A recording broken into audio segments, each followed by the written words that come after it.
आज के इस वीडियो के द्वारा हम स्टार डेल्टा स्टार्टर का कंट्रोल वायरिंग सीखने वाले हैं।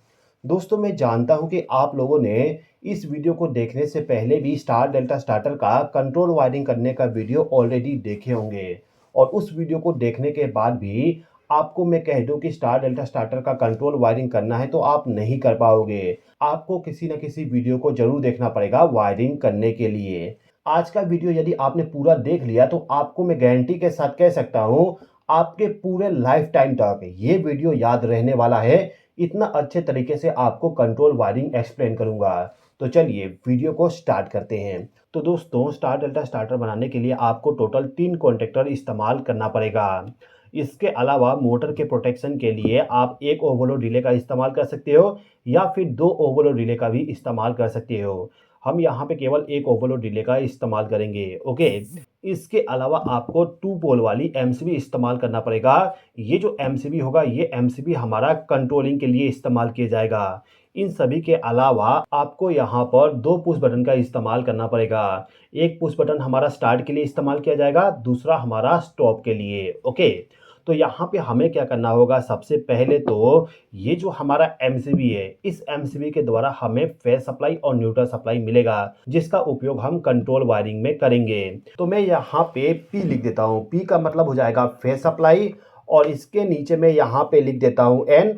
एन का मतलब हो जाएगा न्यूट्रल सप्लाई। तो यहाँ पे जो हमारा फेज सप्लाई है, इस फेज सप्लाई को ले जाके सबसे पहले तो जो आपका ओवरलोड रिले होता है, इस ओवरलोड रिले के साथ में कनेक्ट करना होगा।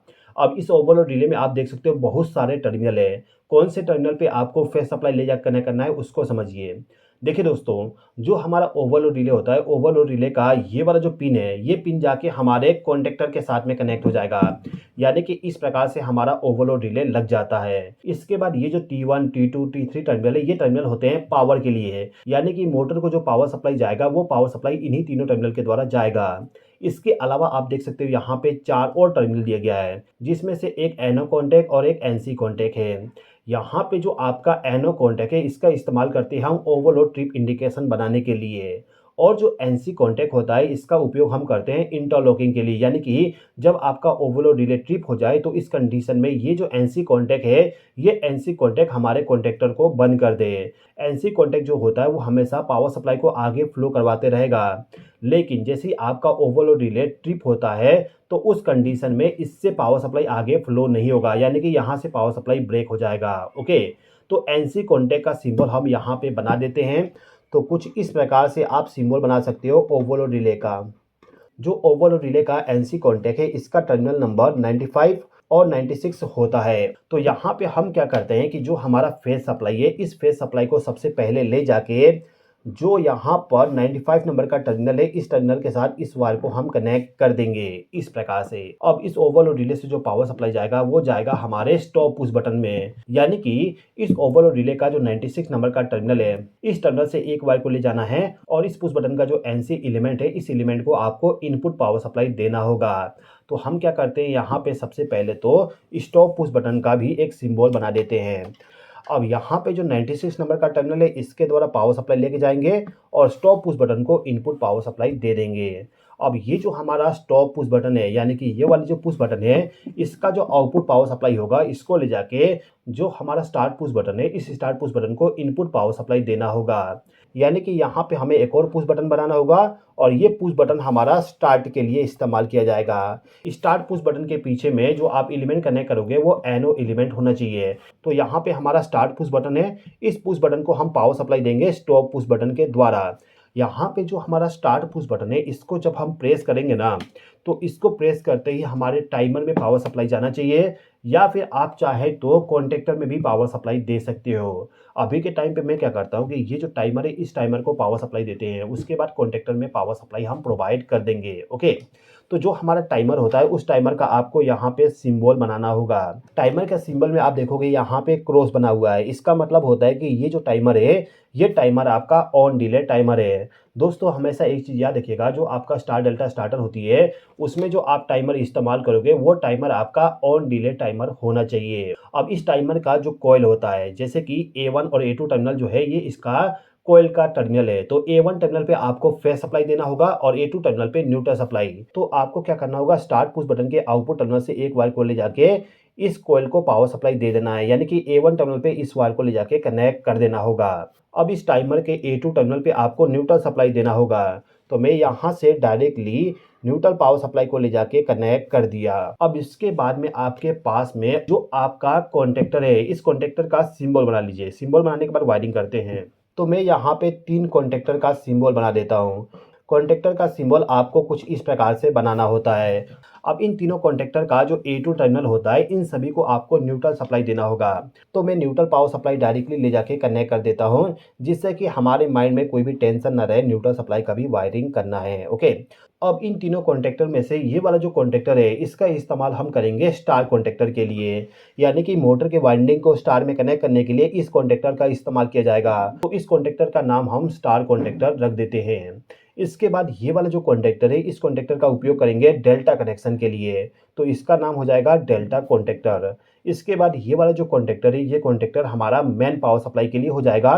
तो ये हो गया हमारा मेन कॉन्टेक्टर। ओके, तो हमारे तीनों कॉन्टेक्टर का नामकरण हो चुका है। अब यहाँ पे वायरिंग करने के लिए आपको क्या करना है, उसको अच्छे तरीके से समझिएगा। दोस्तों देखिए, ये जो स्टार्ट पुश बटन है, इसको जब मैं प्रेस करूँगा तो पावर सप्लाई इसके आउटपुट टर्मिनल से जाएगा, और जब मैं इस स्टार्ट पुश बटन को प्रेस नहीं करूँगा तो पावर सप्लाई केवल इस पॉइंट तक रहेगा, इसके आगे फ्लो नहीं हो पाएगा।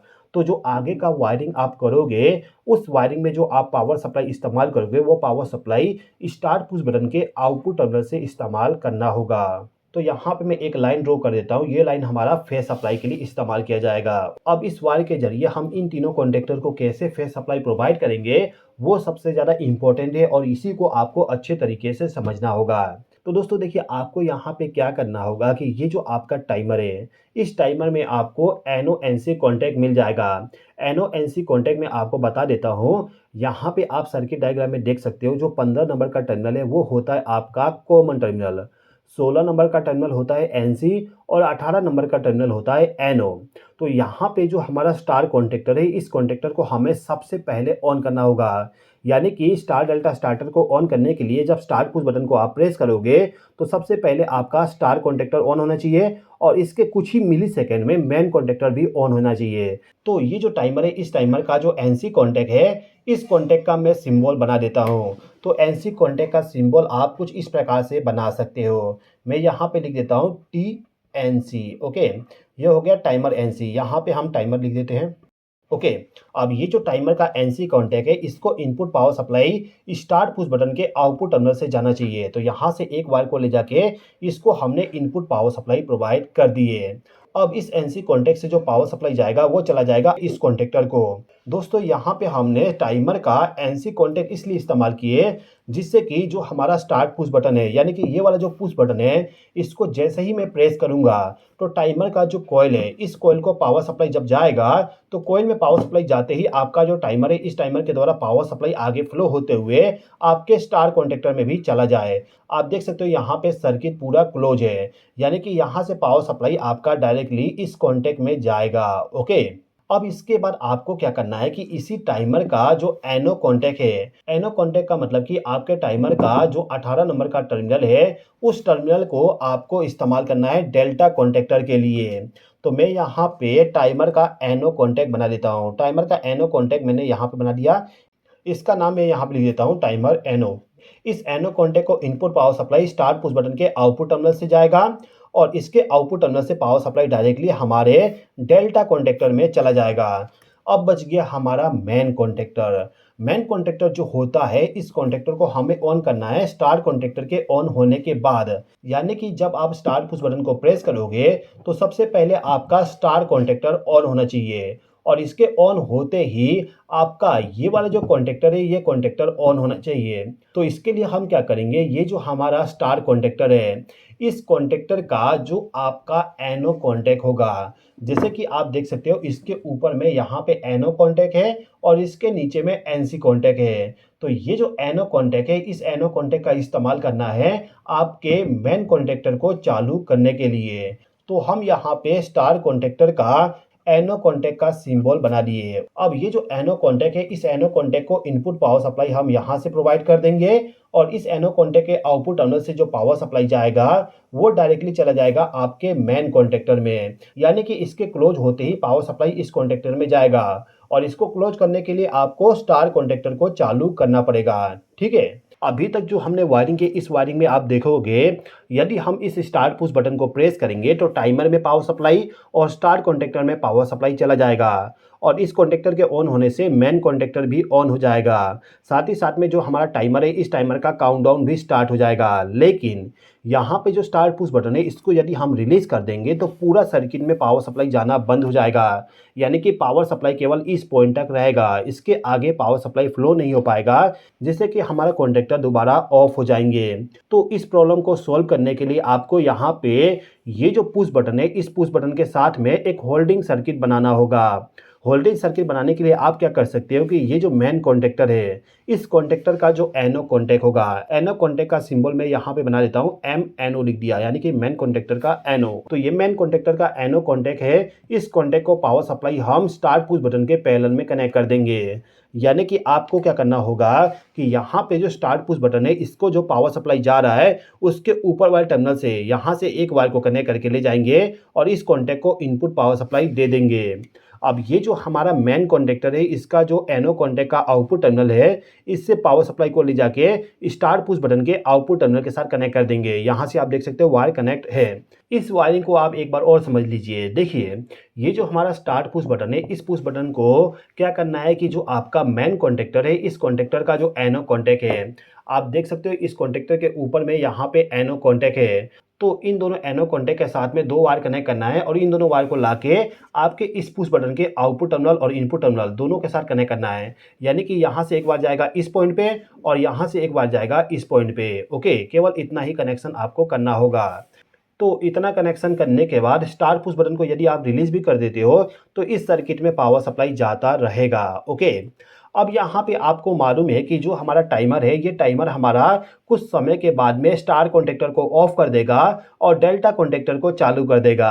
अब यदि आपका स्टार कॉन्टैक्टर ऑफ हो जाएगा तो आप देखोगे यहाँ पे एनो कॉन्टैक्ट इस्तेमाल किया गया स्टार कॉन्टैक्टर का, तो ये कॉन्टैक्टर हमारा चालू होने के बाद दोबारा ऑफ हो जाएगा। तो इस प्रॉब्लम को सॉल्व करने के लिए भी इसी कॉन्टैक्टर का जो एनो कॉन्टैक्ट है, जैसे कि इस कॉन्टैक्टर का एनो कॉन्टैक्ट हमने यहाँ पे इस्तेमाल किए थे, इसी प्रकार से इसी कॉन्टैक्टर का एनो कॉन्टैक्ट एक और इस्तेमाल हमें करना पड़ेगा। तो यहाँ पे मैं एक और एनो कॉन्टैक्ट बना लेता हूँ। ये हो गया हमारा मेन कॉन्टैक्टर का एनो कॉन्टैक्ट। ओके, अब इस कॉन्टैक्ट को भी पावर सप्लाई हम क्या करेंगे, इस पॉइंट से ले जाके कनेक्ट कर देंगे और इसका आउटपुट पावर सप्लाई ले जाके हम इसके आउटपुट टर्मिनल के साथ कनेक्ट कर देंगे। यानी कि मेन कॉन्टैक्टर का एनो कॉन्टैक्ट को हमने पैरेलल में कनेक्ट कर दिए स्टार कॉन्टैक्टर के एनो कॉन्टैक्ट के साथ में। आपको समझ में नहीं आया होगा, एक बार और बताता हूँ। देखिए, ये कॉन्टैक्टर मेरा है स्टार कॉन्टैक्टर और ये वाला कॉन्टैक्टर है हमारा मेन कॉन्टैक्टर। ओके, अब यहाँ पे आपको क्या करना है कि इस कॉन्टैक्टर का जो एनो कॉन्टैक्ट है, जिसमें आपने पावर सप्लाई ऑलरेडी कनेक्ट करके रखे हैं मेन कॉन्टैक्टर को चालू करने के लिए, इन दोनों कॉन्टैक्ट के साथ में आपको 2 वायर कनेक्ट करना है। एक वायर यहाँ पे कनेक्ट होगा, एक वायर यहाँ पे कनेक्ट होगा। अब इन दोनों वायर को लेके जाना है और जो आपका कॉन्टैक्टर है, इस कॉन्टैक्टर का जो एनो कॉन्टैक्ट होगा उस कॉन्टैक्ट के साथ कनेक्ट करना है। इस कॉन्टैक्टर का एक जो एनो कॉन्टैक्ट था हमने यहाँ पे ऑलरेडी इस्तेमाल कर लिए। अब आपको चाहिए एक और एनो कॉन्टैक्ट, क्योंकि हमें यहाँ पे 2 एनो कॉन्टैक्ट का इस्तेमाल करना पड़ेगा और इस कॉन्टैक्टर में अभी के टाइम पे केवल एक एनो कॉन्टैक्ट है। तो इसके ऊपर में एडोम ब्लॉक को लगा दूंगा, यानी कि इस प्रकार का कॉन्टैक्ट को लगा दूंगा, जिससे कि मुझे और भी एनो एनसी कॉन्टैक्ट मिल जाए। ओके, तो स्टार डेल्टा स्टार्टर का कंट्रोल वायरिंग बन चुका है, लेकिन इसमें भी अभी एक कमी है। कमी ये है कि आपका जो स्टार कॉन्टैक्टर है और जो डेल्टा कॉन्टैक्टर है, इन दोनों कॉन्टैक्टर को आपस में इंटरलॉक करना होगा, जिससे कि ये दोनों कॉन्टैक्टर एक साथ ऑन ना हो जाए। यदि गलती से भी ये दोनों कॉन्टैक्टर एक साथ ऑन हो जाएंगे तो इस कंडीशन में शॉर्ट सर्किट हो जाएगा, यानी कि ब्लास्ट हो जाएगा। तो आपको यहाँ पे इंटरलॉकिंग करना है, यानी कि जो आपका स्टार कॉन्टैक्टर और जो डेल्टा कॉन्टैक्टर है, इन दोनों कॉन्टैक्टर का जो एनसी कॉन्टैक्ट है, इसका एनसी कॉन्टैक्ट नीचे साइड में है, तो इन दोनों कॉन्टैक्ट का इस्तेमाल करना है इंटरलॉकिंग के लिए। इंटरलॉकिंग करने के लिए आप क्या करोगे, जो आपका डेल्टा कॉन्टैक्टर है, इस कॉन्टैक्टर का जो एनसी कॉन्टैक्ट है उसका इस्तेमाल करोगे स्टार कॉन्टैक्टर के सर्किट में। यानी कि इसका एनसी कॉन्टैक्ट आप यहाँ पे बना दीजिए। इस प्रकार से मैंने एनसी कॉन्टैक्ट बना दिया। ये एनसी कॉन्टैक्ट किसका है, डेल्टा कॉन्टैक्टर का। तो मैं यहाँ पे डेल्टा एनसी बना दिया। ओके, इसी प्रकार से जो आपका स्टार कॉन्टैक्टर है, इस कॉन्टैक्टर का जो एनसी कॉन्टैक्ट है, उसका भी इस्तेमाल करना है डेल्टा कॉन्टैक्टर के सर्किट में। ये हो गया हमारा स्टार कॉन्टैक्टर का एनसी कॉन्टैक्ट, ओके। यानी कि इसको ऑन करने के लिए हम बीच में इसका भी इस्तेमाल करेंगे, जिससे कि ये वाला कॉन्टैक्टर यदि ऑन हो जाए तो इस कॉन्टैक्टर में पावर सप्लाई ना जा सके, ओके। इसको यदि आप डिटेल में समझना चाहते हो अच्छे तरीके से, तो इंटरलॉकिंग पे मैंने ऑलरेडी एक वीडियो बना दिया हूँ, उसका लिंक मैं डिस्क्रिप्शन में आपको प्रोवाइड कर दूंगा, उस वीडियो को देख लीजिएगा। इंटरलॉकिंग का कॉन्सेप्ट आप अच्छे तरीके से समझ जाओगे। एक वीडियो में बहुत सारी चीज़ें मैं आपको नहीं एक्सप्लेन कर सकता, ओके। तो ये पूरा वायरिंग हो गया हमारा स्टार डेल्टा स्टार्टर का कंट्रोल वायरिंग का। अब यहाँ पे इसका वर्किंग को हम समझ लेते हैं। देखिए, यदि आप स्टार पुश बटन को प्रेस करोगे तो हमारा टाइमर, स्टार कॉन्टैक्टर और मैन कॉन्टैक्टर ऑन हो जाएगा। टाइमर में काउंटडाउन स्टार्ट हो गया है। टाइमर का काउंटडाउन जैसे ही कंप्लीट होता है तो इसका जो एनसी कॉन्टैक्ट है वो ओपन हो जाएगा और एनओ कॉन्टैक्ट हमारा क्लोज हो जाएगा। इसके क्लोज होते ही पावर सप्लाई इसमें फ्लो होगा और डेल्टा कॉन्टैक्टर आपका ऑन हो जाएगा। और ये वाला जो कॉन्टैक्ट है ये ओपन हो गया, जिस कारण से पावर सप्लाई आगे फ्लो नहीं हो पाया, जिस कारण से ये वाला कॉन्टैक्टर ऑफ हो जाएगा। यानी कि स्टार कॉन्टैक्टर बंद हो जाएगा और डेल्टा कॉन्टैक्टर ऑन हो जाएगा। अब इन सभी प्रोसेस में आप देख सकते हो ये जो मेन कॉन्टैक्टर है, ये कॉन्टैक्टर हमारा हमेशा ऑन रहेगा। इसके पीछे का रीजन ये है कि स्टार कॉन्टैक्टर का जो एनो कॉन्टैक्ट है उसके द्वारा हमने कॉन्टैक्टर को चालू तो कर दिए, लेकिन इसी कॉन्टैक्टर का एनो कॉन्टैक्ट हमने होल्डिंग के लिए इस्तेमाल कर लिए है। यानी कि इस कॉन्टैक्टर के ऑन होने के बाद ये एनसी में कन्वर्ट हो गया, जिस कारण से यदि आपका स्टार कॉन्टैक्टर बंद भी हो जाता है तो पावर सप्लाई यहाँ से फ्लो होते हुए इस कॉन्टैक्टर में जाएगा और जब तक आपका स्टार्टर ऑन रहेगा तब तक ये वाला कॉन्टैक्टर और ये वाला कॉन्टैक्टर ऑन रहेगा। यानी कि स्टार्टिंग के समय में मेन कॉन्टैक्टर और स्टार कॉन्टैक्टर ऑन होगा, उसके बाद जब मोटर आपका रनिंग कंडीशन में आ जाएगा तो मेन कॉन्टैक्टर और डेल्टा कॉन्टैक्टर पे मोटर आपका रन होगा, ओके। अब यदि आप इस मोटर को बंद करना चाहते हो तो सिंपली स्टॉप पुश बटन को प्रेस कर दीजिए, मोटर बंद हो जाएगा। इसके अलावा भी यदि कोई प्रॉब्लम आता है तो उस कंडीशन में आपका जो ओवरलोड रिले है, यहाँ पे मैं ओएल लिख देता हूँ, ओवरलोड रिले जो आपका होगा वो भी मोटर को पूरा का पूरा बंद कर देगा, ओके। तो आई होप कि आपको ये वीडियो पसंद आया होगा। वीडियो पसंद आया हो तो लाइक कर दीजिएगा, चैनल पे नए हो तो सब्सक्राइब कर लीजिएगा। इस वीडियो को देखने के लिए धन्यवाद।